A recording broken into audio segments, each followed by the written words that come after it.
Raider Nation, what is going on? Eddie Paskal here, back at the Intermountain Health Performance Center, and thank you for hanging out with me for a special bye-week edition of Upon Further Review, brought to you by our good pals at Coors Light. And joining me on my quest today is our guy Jason Fitz from Yahoo Sports. Still getting used to saying that, Fitz. I had the previous lower third just locked and loaded, and so now it's like a mental. It's like I gotta test myself and remind myself. Yahoo Sports, Jason Fitz. But you are here. It's great to see you. And over the next little bit of time, Fitz, we're just going to kind of status update on where we are right now for your 2023 Las Vegas Raiders. Obviously coming off of a not so great day on Sunday afternoon, but a lot of football ahead of us. And so, Fitz, let's just begin here. Like, if you were to kind of give me like your one line, like your thesis statement, if you will, on where the Las Vegas Raiders are today, sitting at 5-7, going into the bye, where do you land on that one? As we sit today, I think we're evaluating and competing. And I think both are happening at the same time for a team that's sort of right in the middle. And, 5-7, the playoffs become much more difficult. It's amazing how you can look back at little moments in any season that's not gone your way, but you look back at that Bears game and think, what if, what might have been. 6-6 feels much different in this playoff race than 5-7. But we are where we are. So now you got to look at it and say, what's the goal for the back half of the season? And I think the goal is competing, obviously, trying to create a culture around that, obviously, but also evaluating. And that's really important, not just Aiden O'Connell, but a lot of the young talent on this roster. And I think basically everybody is trying to show who they can be for the Raiders moving forward. So evaluation is every bit as important as competing at this point. Yeah, and mine was kind of similar to yours, Fitz. I said, the guys are playing hard. I think that the effort is there, but this team is certainly still a work in progress, right? I mean, this is a team that has a rookie quarterback, that has a rookie head coach, that has a rookie play caller, a signal caller, offensive coordinator, whatever you want to call it. There's a lot of guys going through this for the first time, and I think that what's been really nice and really refreshing about Antonio Pierce over the past couple of weeks, since him and Champ Kelly kind of took the reins here, is there's an acknowledgement of that. There's an honesty, there's a transparency about like, look, we're kind of not in a bad way figuring this thing out as we go. So there's been things that we've liked that we'll get into. There's certainly things that need to get better that we'll also get into. But as we sit here today, I think if you're a fan of this team, the one thing that you feel really, really good about is that through all the ups and downs of the past couple weeks, Fitz, effort has never been a question for the collective of this group over the past couple weeks since AP kind of took charge.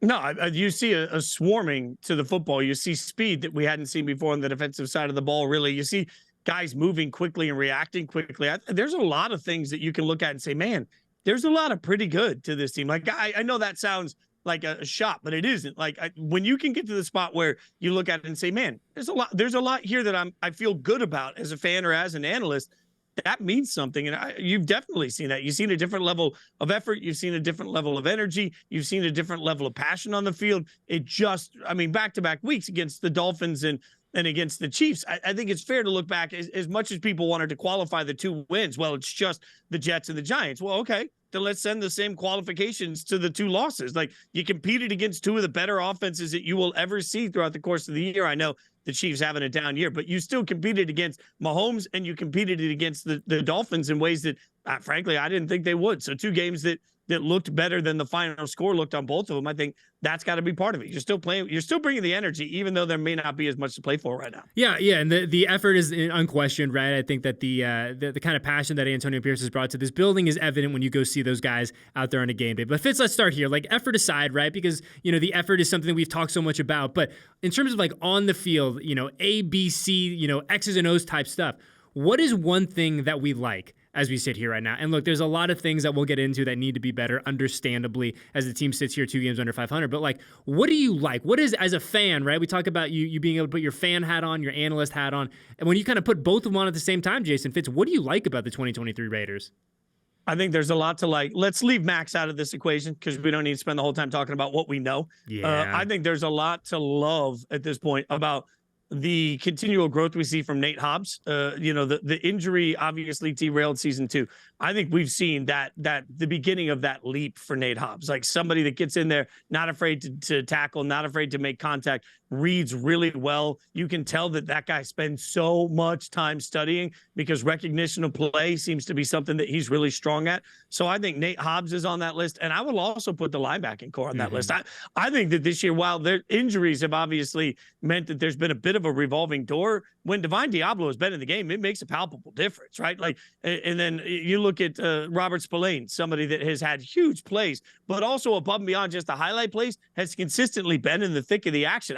I think tackling has been much better over the last month than it was early on. And I think a lot of that is attributed to the play overall of Hobbs in the secondary and the play overall of the linebackers who've been in good position more often than not. I feel really encouraged about a lot on the defensive side of the ball. Yeah, I mean, I'll zoom out a little bit more, Fitz, and say that I'm encouraged by the defensive side of the ball in general. Yes, you're 100%. I feel like we've seen the best version of Nate Hobbs the past couple of weeks. Amik Robertson, a dude who, say what you want about him, just finds a way to make plays, right? So Amik has had a really nice 2023. But I want to give a little love. I want to give a little tip of the cap to Patrick Graham, right? I think that what he's been able to do with his group, and you talked about some of the revolving pieces. Let's not forget that there was obviously a coaching change, there was a front office change, and Patrick Graham has been steady right in the middle and just had this group playing good quality football. And you and I talked about it during the offseason. As crazy as it sounded, we were like, look, if the defense can just be okay, if the defense can just be a little bit better, this team is going to have something cooking in the fall.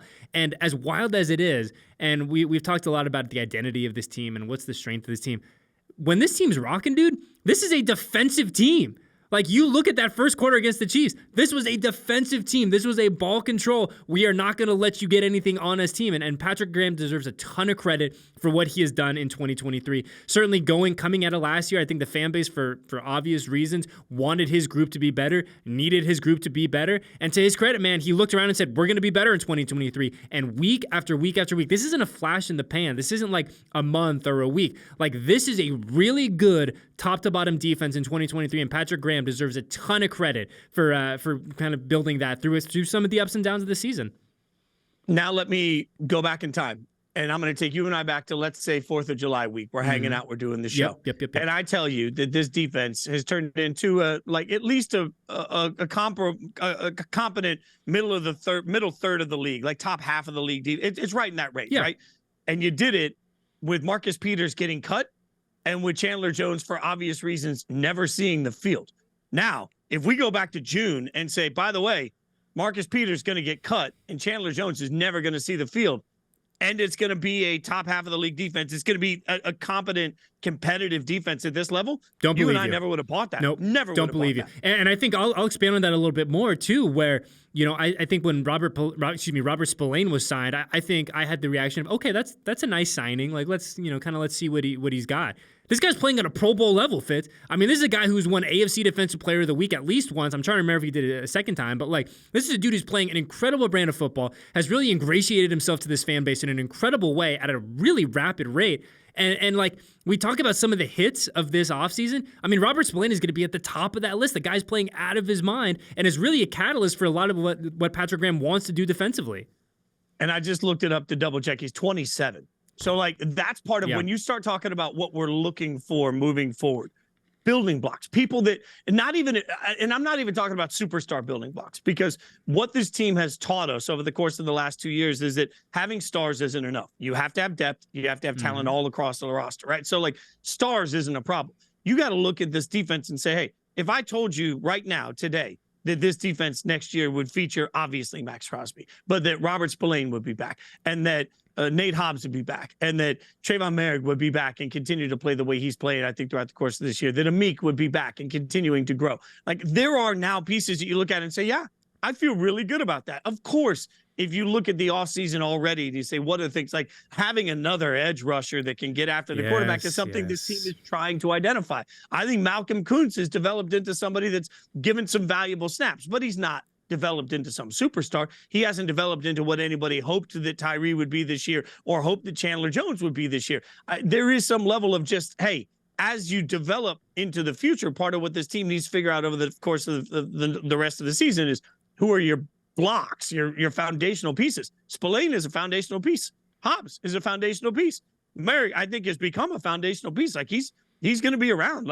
I look at some of this and think, man, there are foundational pieces here that have actually turned into pretty good. The core here is set, as opposed to a year ago when I was saying, man, you need 9 new guys on the defensive side of the ball. Now you're looking at it saying, hey, 3 or 4 upgrades could make a massive difference to this defense next year. You know what's wild to think about is the way that we talk about the defense, Fitz, feels like, and we're not quite there yet. I want to, kind of hedge a little bit, but it feels like we're getting closer to the way that we talk about the offense with the playmakers, right? Oh, you look on the offense. Hunter Renfro's there. Devontae Adams is there. Josh Jacobs is there. Colton Miller's there. Well, okay, yeah, that's great and all fair and true. But now on defense, Robert Spillane's there. Max Crosby's there. And it feels good that we can have like a substantive conversation about that, living in reality, right? Not hoping, waiting, wishing that this player's going to pan out or that player's going to pan out. Like, you got actual dudes on this team. And I know we got a lot of football left in 2023, but all of a sudden 2024 becomes like pretty intriguing when you're like, okay, if we can make an addition here, if we can tweak that, like all of a sudden, man, you raise your eyebrows and you're like, maybe this team isn't as far off as we thought. And that comes back to what I said before we got even to the draft last year. And everybody was saying, well, what's the Raiders plan? What's the Raiders plan? And I said on Raider Nation Radio, I said with you, said all over the country, this felt to me like a 2-year rebuild, right? And so year one was about trying to get half of it addressed. And then year two is trying to get the other half of it addressed. What's stunning to me is that while the coaching didn't develop the way I think most people hope the coaching would develop, and while many of the questions that we didn't think would be here are here, I still look at it and I say, hey, in a 2-year rebuild world, like, it feels like the job of whatever the next administration looks like, the job is much different than it was prior to this. Like, there are enough pieces here that you're right. We're going into an offseason, right? Because of the way things have looked the last 4 weeks, you go into the offseason and say, okay, like, use Hunter Renfrow as an example. A month ago, a lot of us were sitting around saying, is Hunter even going to be part of this team? And then what you see what happens with the coaching change, now all of a sudden we're sitting there saying, oh, this is what we expected for Hunter Renfrow. Like, hey, of course Hunter Renfrow is going to be around. Look at how talented he is. Like, it's amazing how the tone around the team has changed over the course of the last month, and it's just been a 2-2 month. Yeah, and I think just to stick on Hunter for a second, and we talk about AP obviously kind of as the catalyst for this conversation, but like the visible kind of physical manifestation, whatever you want to call it, that Hunter Renfrow is going through right now. I mean, look at that dude's body language a month ago compared to what it is a week ago, right? I mean, it's a guy who's having fun playing football again. He's got the mustache. Like, it's just, it's a guy who is, it feels like he can be himself again. And when Hunter Renfrow is himself and is doing his thing, he is a really exciting, dynamic player in the NFL. And unfortunately, the fan base, I don't want to say forgot about it, but they didn't get a chance to see that as much over the last 13, 14, 15 months, whatever it is. And it comes back to the argument I've made a million times. And when we start talking about the future of this team and what's looked good, if you tell me right now that Hunter Renfrow, Jacoby Myers, Devontae Adams are all back, and then let's just have a dream world for a minute where suddenly, new regime, everything aligns. Josh Jacobs decides to come out. Just throwing this out, right? Yeah. Like, all of a sudden you've got those four guys, and you have Colton Miller. That's one building block on the offensive line. I'll acknowledge all day till we're blue in the face that the offensive line needs work. I don't know what the quarterback situation is going to look like long term. I just know this: if you draft a rookie quarterback, if that's where things end up, find me a better situation for a rookie quarterback to come into than throwing the ball to Devontae and Jacoby and Hunter Renfrow and handing it off to somebody like Josh Jacobs. Like, that's why all of this maddening conversation about who's on the trading block, and it's like not even just the salary cap conversation around it, just the core pieces. Like, you want to find out if a young quarterback can play, put him around these weapons. I still believe that until I die. I believe that this situation is better than 90% of the situations a young quarterback could ever come into. And it's why I think we have a real chance right now to evaluate Aiden O'Connell, because he is throwing to great players. Like, there is a real chance to see real film to evaluate a young quarterback. Yeah, 100%. And I think that's, it's like to your point about the evaluation over the last 5 games, 6 weeks now. I think that's going to be a lot of it. A lot of the conversation around this building is, what do the Raiders have? What do they need to get better? And what do you kind of have to go outside the building for? But Fitz, we talk so much about the good, and yes, it's fun to be happy and positive, and I love it, right? But at the end of the day, this team's 5-7. You're 2 games under 500. You're on the outside. You're looking into the playoff picture right now. A lot of football left to play. I'll acknowledge that. But what needs to be better when this team comes back from the bye? Antonio Pierce has let these guys go, right? They're going to be able to reset, recharge, kind of get their minds right. And the fact that we have our bye in early December is still beyond me, is still flabbergasting, but that's a topic for another day. But when this team comes back, Fitz, what do you see that needs to be better for them going down the stretch here? Communication on the offensive line. And this is not just execution. This is communication. And, look, I'm not going to pretend that, 5'9.5" and $165 to know anything about being a fat guy. A mean 165 though, Fitz. Come on. I'm cutting that body fat in half. Let's go. I think that part of this, though, and this is why, I talked so much to Mike Golick Jr. and Eric McLean and, Damian Woody, guys that played at the highest possible level. And I always want to talk about offensive line play because it's the hardest to break down for most of us. And the thing that constantly gets told to me is that everything is about communication. And it's not just about communication of who's coming from where. It's communication of who's sliding to who, what blocker needs to get to what spot to send what person where. And that gets really confusing, but we saw it in the game. Like when you think about a 4th and 1 carry where you hand off to Josh Jacobs and somebody is 4 yards in the backfield already. That's not like we look at that and say, oh man, you got beat. No, it's not that simple. It's not just somebody quick at the point of attack. Sometimes it is, but more often than not, it's about the communication of who slid to who and who was coming from where. And that's stuff that, man, it's been missing this year. There's been a gap in communication. And I think the interior, specifically the interior of the offensive line, has got to figure it out. And if they don't figure it out, then the organization is going to go into the offseason saying the number one thing to fix is the entire interior of the offensive line. Whether that means guys at different positions, whether that means bringing new guys in, I don't know. But communication is the thing that they got to be watching it. They got to be talking to each other. They got to be figuring out better ways in game as the games move on to communicate about who's coming from where. And Aiden's got to get better at communicating that to his offensive line too.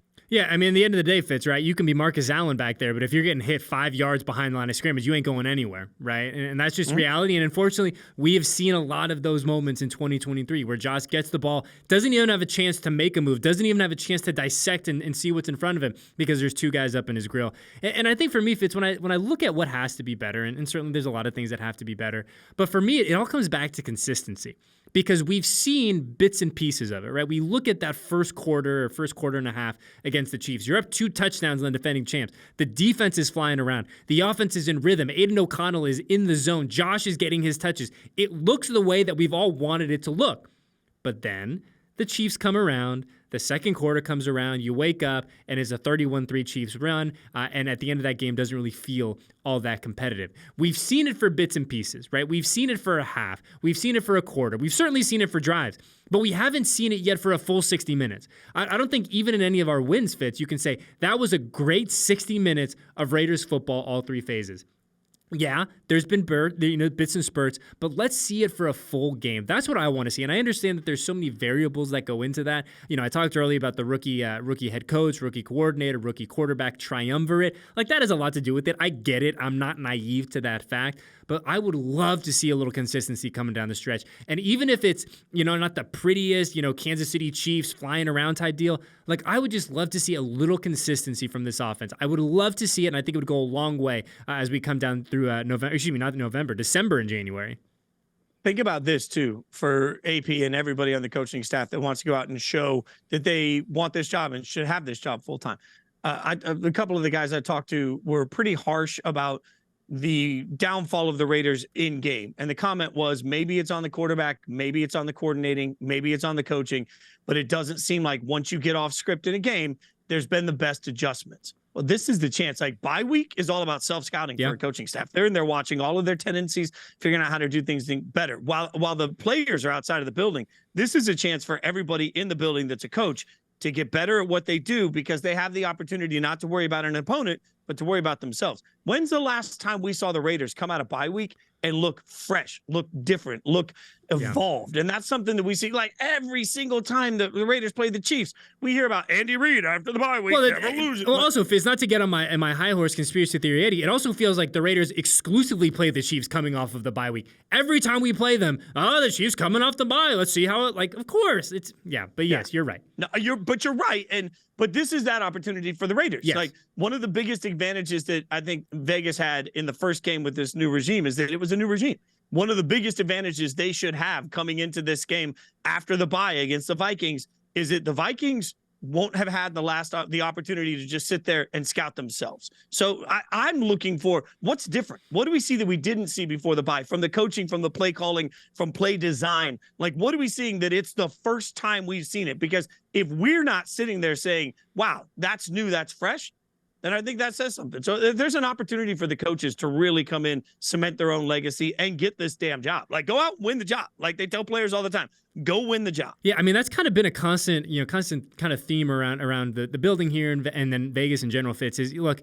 if you're Antonio Pierce, if you're Bo Hardigree, if you're any of the guys on the staff, like, in the most respectful way, like, what do you have to lose? Like, go get it. Like, to your point, go get this job. Go earn this job on a permanent basis. Those 4th and 1s, let's go for it, right? Obviously, let's not be careless and let's still remain, working in the framework of our game plan and what we do best. But, like, let's go. Let's have a little fun. Let it rip. Let's go 5 wide on 3rd and 1 and get weird. You know what I mean? Like, let's be aggressive. Let's be on the front foot. And because, I think what's the most, I wouldn't say frustrating, but you look at this team realistically, Fitz, and it feels like they have been on the front foot at times, right? We go back to Sunday. You're up 14-0. You are operating the way that you want to operate, but you're doing it aggressively, right? It looks good. It feels good. If you're a fan of that stadium, you go, yes, this is it. But for whatever reason, you kind of let off the pressure just a little bit, just a tiny bit, and Patrick Mahomes goes out there and does his thing. So the final 5 weeks, Fit, aggressive. Let's have fun. Let's get weird. Let's put some points on the board. How about that? Let's also learn to counterpunch. I mean, this team is 100%. There's something to, I punched first, I knocked you back. I was winning the first couple of rounds, like make it an MMA fight here. I know Max loves that stuff. There's something about, like, what happens when the fight's not going your way? Mm-hmm. How do you turn it around? And I think that's something that has to be learned. There has to be an aggressiveness to this. And one of the things that I love, and I think any of us that have watched AP talk at all, we all love, is there's an infectious sort of like swagger to what he does. And I would imagine that, I would never hope to know this, but I would imagine that if I walked into a press conference and I just walked up to Coach and I said something rude to him, I slapped him in the face, I'm going to get my ass beat. Like, it feels like there's this moment where Coach is just he's going to clap back. I need to see that part of his personality come into this team where it's like, all you did when you hit me was made me mad. Now I'm going to hit back. I'm going to counterpunch. And I just don't think that has come through yet in the first month. That would be if the Vikings come out and score first, I don't care. What I want to see is how the Raiders come out and respond to that over and over and over again. That's the measure of a good football team. And the fact is, Fitz, is that the Raiders have those guys. They have that dog mentality individually to go out and respond, right? You talk about Max. Max is the epitome of that. Robert Spillane, Devontae Adams, Josh Jacobs, and Andre James, guys on the interior of that line, those nasty kind of dudes, right? Marcus Epps, like, these are guys who have been hit in the face in this game professionally, right?